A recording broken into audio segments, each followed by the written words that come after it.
നമസ്കാരം. എല്ലാവർക്കും നമ്മുടെ പുതിയൊരു വീഡിയോയിലേക്ക് സ്വാഗതം. തിരുവാതിര വ്രതം എന്ന് പറയുമ്പോൾ സന്തോഷകരമായിട്ടുള്ള കുടുംബ ജീവിതത്തിന് വേണ്ടി അനുഷ്ഠിക്കുന്ന ഒരു വ്രതമാണ്. എല്ലാ മാസത്തിലെയും തിരുവാതിര ഉമാമഹേശ്വര പ്രീതിക്ക് നല്ലതാണ്. എങ്കിലും ധനുമാസത്തിലേതാണ് ഏറ്റവും ശ്രേഷ്ഠം എന്ന് പറയുന്നത്, അല്ലെങ്കിൽ ഏറ്റവും പ്രധാനം എന്ന് പറയുന്നത്. അന്ന് മഹാദേവനെയും പാർവതീ ദേവിയെയും വ്രതമനുഷ്ഠിച്ച് നമുക്ക് ഭജിക്കാവുന്നതാണ്. ഇപ്രാവശ്യം 2026 ജനുവരി 3-ാം തീയതി ശനിയാഴ്ചയാണ് തിരുവാതിര വരുന്നത്. തിരുവാതിര വ്രതം രോഹിണി നാൾ മുതൽ തുടങ്ങുന്നവരുണ്ട്, മകൈര്യം നക്ഷത്രത്തിൽ തുടങ്ങുന്നവരുമുണ്ട്. മറ്റ് വ്രതങ്ങളെ അപേക്ഷിച്ച് നോക്കുമ്പോൾ തിരുവാതിര വ്രതത്തിന്റെ ആചാരങ്ങൾ കുറച്ച് വ്യത്യസ്തമാണ്. ഏതൊരു വ്രതത്തിന് പിന്നിലും ഓരോ ഐതിഹ്യങ്ങൾ ഉണ്ടായിരിക്കും. അതുപോലെ തന്നെയാണ് ധനുമാസത്തിലെ തിരുവാതിരയ്ക്ക് പിന്നിലും ഒരുപാട് ഐതിഹ്യങ്ങളുണ്ട്. ഭഗവാൻ മഹാദേവന്റെ തിരുനാളാണ് ധനുമാസത്തിലെ തിരുവാതിര എന്നും പറയാറുണ്ട്. നമുക്കറിയാം, തിരുവോണം നക്ഷത്രത്തിന്റെ ദേവത മഹാവിഷ്ണുവാണ് എന്ന് പറയുന്നത് പോലെയാണ് തിരുവാതിര നക്ഷത്രത്തിന്റെ ദേവത പരമശിവനാണ്. തിരുവാതിര വ്രതത്തെക്കുറിച്ച് 2-3 ഐതിഹ്യങ്ങളുണ്ട്. അതിലൊന്ന്, ഹിമവാന്റെ പുത്രിയായിട്ട് ജനിച്ച പാർവതീ ദേവി ശിവനെ ഭർത്താവായിട്ട് ലഭിക്കാൻ തപസ് ചെയ്യുന്ന കാലം. ആ ഒരു സമയത്ത് ദേവന്മാരാണെങ്കിലോ അസുരനിഗ്രഹത്തിനായിട്ട് ശിവപുത്രൻ ജനിക്കണമെന്ന ആവശ്യവുമായിട്ട് കാമദേവന് അരികിലെത്തുന്ന സമയം. ദേവന്മാർ എല്ലാവരും കൂടി കാമദേവനോട് പറയുന്നു, ശിവന് പാർവതീ ദേവിയിൽ ഒരു അനുരാഗമുണ്ടാക്കണമെന്ന്. അപ്പോൾ കാമദേവൻ എന്ത് ചെയ്യും? 5 പുഷ്പങ്ങൾ കൊണ്ടുള്ള ഒരു ബാണം ശിവഭഗവാന് നേരെ എയ്തു എന്നുള്ളതാണ്. പാർവതീ ദേവിയില് ശിവഭഗവാന് അനുരാഗം ഉണ്ടാകുന്നതിന് വേണ്ടിയിട്ടാണ് ഇങ്ങനെ ചെയ്തത് എന്നുള്ളതാണ് ഐതിഹ്യങ്ങളില് പറയുന്നത്.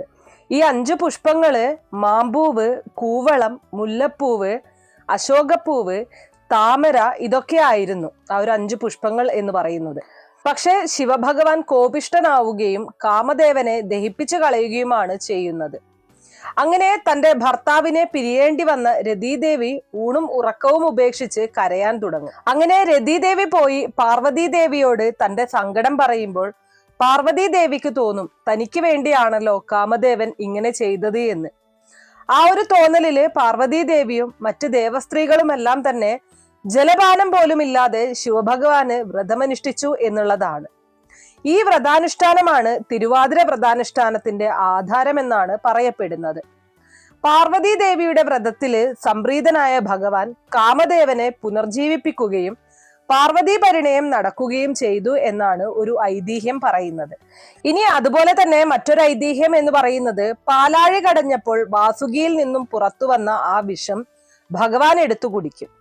അപ്പോ ഭഗവാന് ആപത്തൊന്നും വരാതിരിക്കാൻ ഭഗവാനെ ഉറക്കാതെ പാർവതീ ദേവി കാവലിരുന്നു.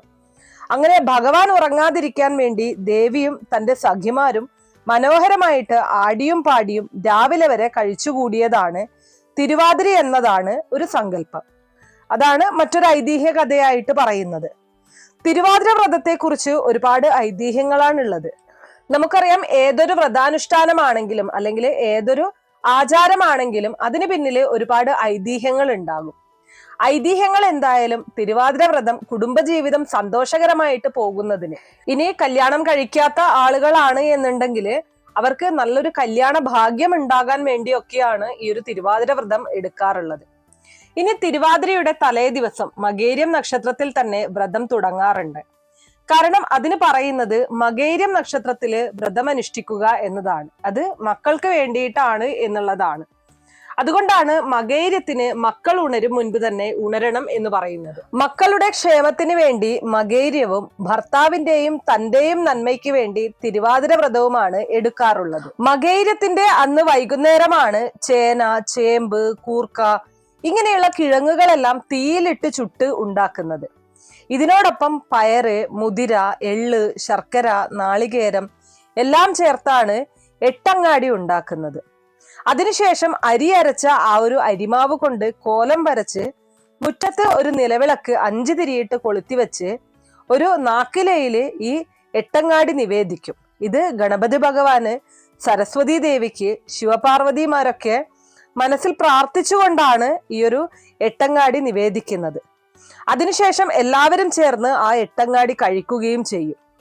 എന്നും കഴിക്കുന്ന അരിഭക്ഷണം തിരുവാതിര നോയമ്പിന് ഉപേക്ഷിക്കുകയാണ് ചെയ്യുന്നത്. പകരം പഴങ്ങൾ കഴിക്കാം. ഗോതമ്പ്, കിഴങ്ങുവർഗ്ഗങ്ങൾ എന്നിവയെല്ലാം തന്നെ കഴിക്കാവുന്നതാണ്. തിരുവാതിര പുഴുക്കുണ്ടാക്കി കഴിക്കുന്നതാണ് തിരുവാതിരയുടെ ഏറ്റവും പ്രാധാന്യമുള്ള ഒരു കാര്യമെന്ന് പറയുന്നത്. പയറ്, കായ്, ചേമ്പ്, ചേന, കൂർക്ക അങ്ങനെയുള്ള കിഴങ്ങ് വർഗ്ഗങ്ങളെല്ലാം ചേർത്താണ് തിരുവാതിര പുഴുക്ക് ഉണ്ടാക്കുന്നത്. അന്നത്തെ ദിവസം പ്രധാന ഭക്ഷണവും ഈ തിരുവാതിര പുഴുക്ക് തന്നെയാണ്.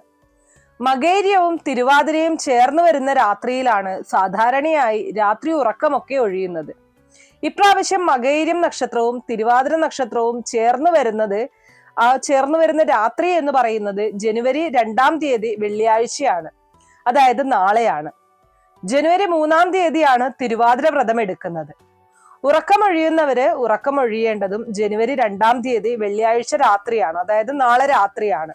അതുപോലെ തന്നെ മകേര്യം നക്ഷത്രം ആരംഭിക്കുന്നത് ജനുവരി 1-ാം തീയതി രാത്രി, അതായത് ഇന്ന് രാത്രി 10:48 മുതലാണ്. ജനുവരി 2-ാം തീയതി രാത്രി 8:04 വരെയാണ് ഈ ഒരു മകേര്യം നക്ഷത്രം വരുന്നത്. ജനുവരി 2-ാം തീയതി 8:04 മുതൽ ജനുവരി 3-ാം തീയതി വൈകുന്നേരം 5:28 വരെയാണ് തിരുവാതിര നക്ഷത്രമുള്ളത്. അതുകൊണ്ട് തന്നെ തിരുവാതിര വ്രതം എടുക്കണമെന്നുള്ളവര് ജനുവരി 2-ാം തീയതി രാത്രി 8:04 മുതൽ ജനുവരി 3-ാം തീയതി വൈകുന്നേരം 5:28 വരെയുള്ള സമയത്താണ് അരിയാഹാരമൊന്നും കഴിക്കാതെ വ്രതമായിട്ട് അനുഷ്ഠിക്കേണ്ടത്.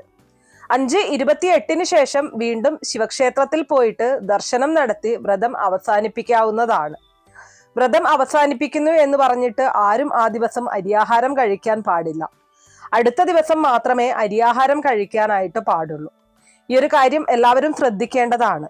ഇത് സന്ധ്യയ്ക്ക് തിരുവാതിര നക്ഷത്രം അവസാനിക്കുന്നത് കൊണ്ട് മാത്രമാണ് ഇങ്ങനെ ചെയ്യുന്നത്. സാധാരണയാണെങ്കിൽ രാത്രികാലങ്ങളിലാണ് അവസാനിക്കുക, അതായത് രാത്രിയിലൊക്കെ ആയിരിക്കും തിരുവാതിര നക്ഷത്രം അവസാനിക്കുന്നത്. അപ്പോൾ അടുത്ത ദിവസം പുണർദം നക്ഷത്ര ദിവസം രാവിലെ ക്ഷേത്ര ദർശനം നടത്തിയതിനു ശേഷം വ്രതം അവസാനിപ്പിക്കുകയാണ് ചെയ്യാറുള്ളത്.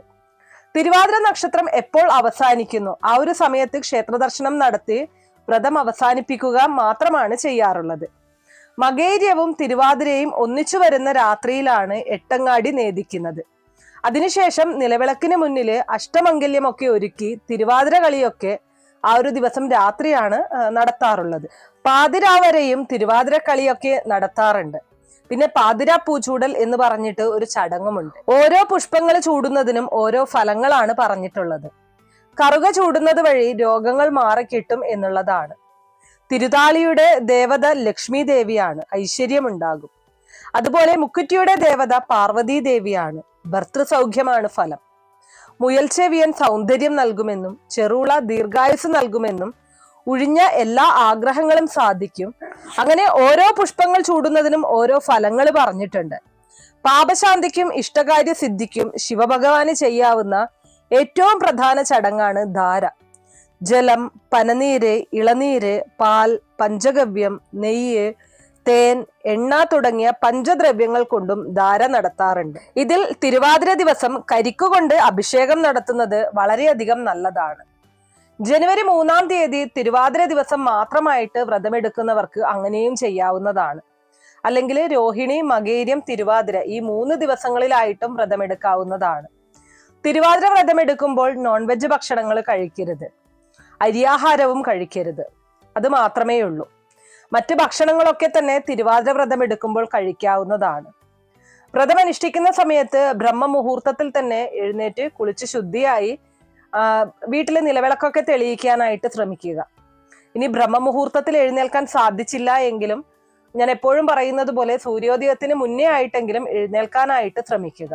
അതുപോലെ തന്നെ ഇത് സ്ത്രീകൾ അനുഷ്ഠിക്കുന്ന ഒരു വ്രതമാണെങ്കിലും പുരുഷന്മാർക്കും ഇത് അനുഷ്ഠിക്കാമെന്നുള്ളതാണ്. തിരുവാതിര കളി, ദശപുഷ്പം ചൂടല്, തിരുവാതിര പുഴുക്ക്, ഇത് 3ഉമാണ് തിരുവാതിരയ്ക്ക് ഏറ്റവും പ്രാധാന്യം അർഹിക്കുന്ന കാര്യങ്ങൾ. ഇതിൽ തിരുവാതിര കളിയും ദശപുഷ്പം ചൂടലുമൊക്കെ എല്ലാവർക്കും സാധിച്ചു എന്ന് വരില്ല.